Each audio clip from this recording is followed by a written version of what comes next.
Welcome to Framework GCSE Maths, the channel that takes you through a thinking step-by-step process to give you a framework to solve maths problems.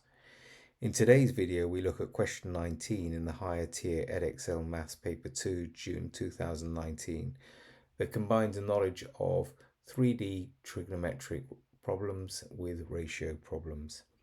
So let's just read through the question first of all, and then see how the framework applies to this particular question. So in question 19, we're given a triangular prism, and we're told that we've got a base ABCD that is a square with length sides 15 centimeters. We're also told that we have an angle ABE that is a right angle, and angle CBE that is also right angles. And we have an angle of AEB of 35 degrees here. There's a ratio problem here where it tells us that M is a point that lies somewhere along this line DA, and we're told that DA has a ratio of D to M, M to A of 2 to 3. And we're asked to calculate an angle between E and M, which is not drawn in, on the base of the prism to calculate the answer to one decimal place.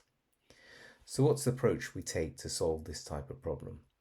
So as a generalized approach, we sketch out the relevant right angles that exist within the diagram that's given to us, label the diagram with the information provided, and sketch out the angles that we need to calculate. So we'll draw in on the next slide the angle we need to work out, and sketch all relevant right angle triangles that may help you solve this problem.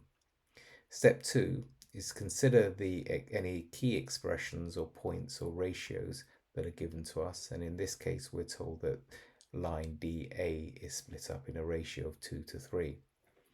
Step 3, you need to consider using both trigonometric functions and Pythagoras' theorem, and by labeling up the sides in terms of hypotenuse, adjacent and opposite to help you calculate your angles and lengths. And remember, for Pythagoras' theorem, you require two sides to calculate a third side, and in right angle trigonometry, you require two sides to calculate an angle, or one length, one side, and an angle to calculate a side. Step 4, recognize the missing lengths or angles that could solve this question. Now, in this particular instance, it's always useful to work backwards from the angle you are looking to find, and then calculate backwards and to identify what's the missing side information or angle information. Recognize that you may have to go through 2 or 3 separate triangle calculations that will lead you to the angle or length that you're required to give as an answer. And finally, of course, resolve the information that's given, either the length or the angle, to find the answer to this particular question. So let's start labeling up the information that's given to us in the question. We're told that we have the square sides 15 by 15 centimeters, an angle ABE of 30, which is right angles, and we've also got another angle CBE, which is another right angle. So let's just draw that in here at the back. And that we have a point M somewhere on the line M. So let's randomly put this in about roughly here. And we know it's split up in the ratio of 2 to 3. And we're asked to calculate the angle E to M, which is from between along the baseline. So let's just draw in a couple of angle lines. So we're starting from E to M. Calculated along the baseline.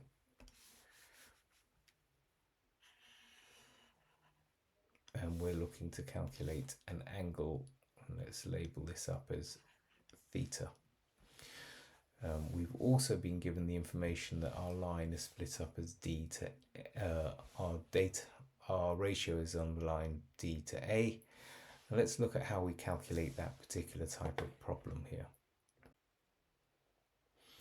Now, if you're uncomfortable using ratios and thinking out how they should be split up, let's have a look at this example here where the line D, M and A is drawn, and above it I've given 5 boxes. Each box represents the bits or parts of a ratio. The first 2 boxes represent the distance between D and M, and the 3 boxes here represent the ratio of 2 to 3. So let me just draw that in so it's clear that what we're trying to illustrate here. So this is 2 to 3 in terms of ratios, and the length is 15, we're told is 15 centimeters. So if we think about it, there are 5 boxes in total, and each box is equally divided in terms of the number of parts that go into a ratio. So we've got 15 centimeters divided by 5 boxes or 5 parts, should equal 3 centimeters. So we can put 3 into each box. We now know that along the part with this part of the ratio, the length is 6 centimeters, and this part is worth 9 centimeters. Split this up here. So that's 9 centimeters here. That gives us one side, and this also gives us another side of 6 centimeters. So we've now completed all the information that's been given to us in terms of information by the examiner. So now we know our lengths on our line DMA, we can start looking at how we work out theta. And theta is outlined with the green triangle here. And we have to start working backwards and understanding what kind of angles and what lengths do we, what sides do we have. At the moment, in order to get theta, we would need to understand what EB is. And there's no information from our green lines. But if we draw out the triangle ABE, we can see that using that particular triangle, we can actually get at least the length AEB. Let's do. So let's label that up. ABE. We've got an angle of 35 degrees here. This is a right angle triangle, and we know that this length A to B is 15. So using our trigonometric functions, if we think about it in terms of SOHCAHTOA, SOH,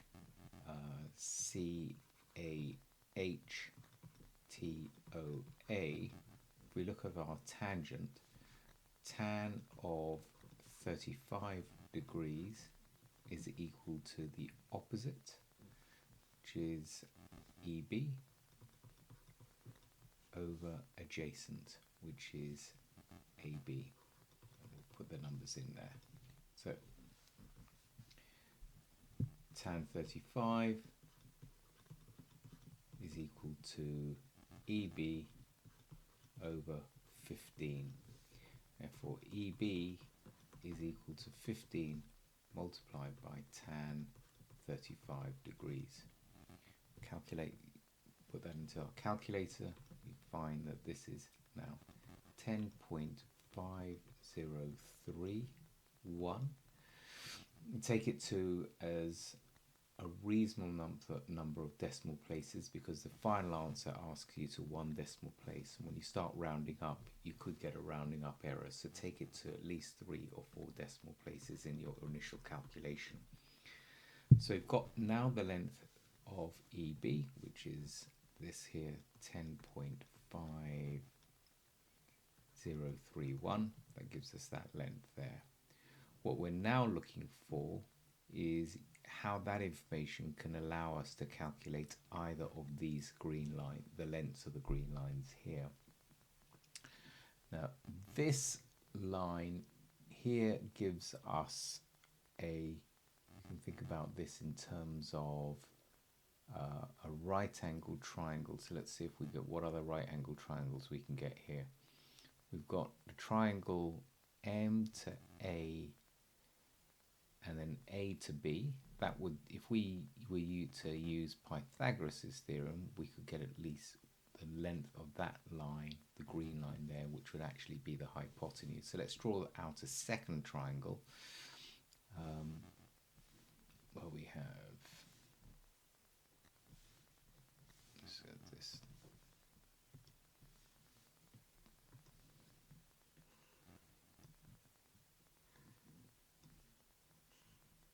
So that is M to A to B. Oops, pen slipping there. Let's get it a different pen. M to A to B. A is 9 centimeters and A to B is 15 centimeters. If we were to look at this in terms of Pythagoras' theorem now, we'll be able to work out the hypotenuse of this line here. So MB squared equal to MA squared plus AB squared is equal to 9 squared plus 15 squared, which is equal to 1. 15 squared is 225, which gives us a total of 306. And that's MB squared. Remember, that's the squared. So if we want the length of MB on its own, we take the square root of 306, which gives us 17.492. Let's fill that information in here. 17.492, which is actually this line along here. 17.492. Now you can see that we've actually got enough information to calculate our theta from two sides of our green triangle here, M to B and B to E. So let's draw that triangle in now.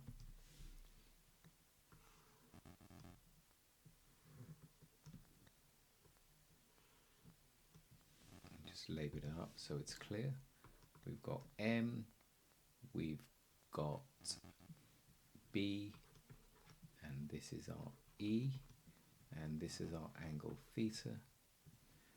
So angle theta, let's just do M to B, which was 9.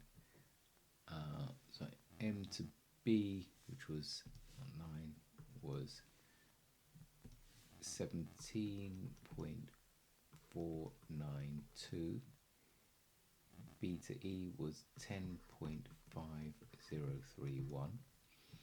And again, using our using tan, we can calculate our angle theta as tan is opposite, which is E to B over adjacent M to B.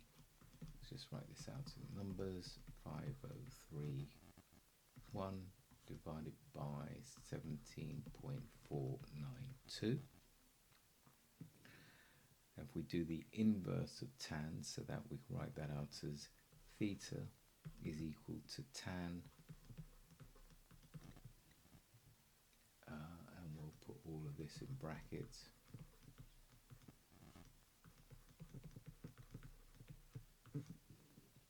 We get calculation of theta is equal to 30.981. And the answer asks us to round it up to 1 decimal place, which means that the answer is 30 degrees. That's 30.0 degrees. So let's have a quick summary of the steps we took to solve this problem. First one is labeling up all our known sides and angles. We then identified any obvious right angle triangles or right angles within the shape was given. We use the ratio to calculate the length of the line, and there's a supplementary point given below this purple box here that just outlines that calculation again. And then we worked backwards from angle theta to identify 3 different right angled triangles to give us the information that we required. So remember, questions like this, we're almost certainly going to be required to take 2 or 3 steps to get to the final answer to solve this kind of problem. And with the calculation asked us to solve to 1 decimal place, it requires our initial or earlier calculations to be at least to 3 decimal places or more to avoid any rounding up errors that could take place to finally get your answer of 31 degrees. I hope that helps.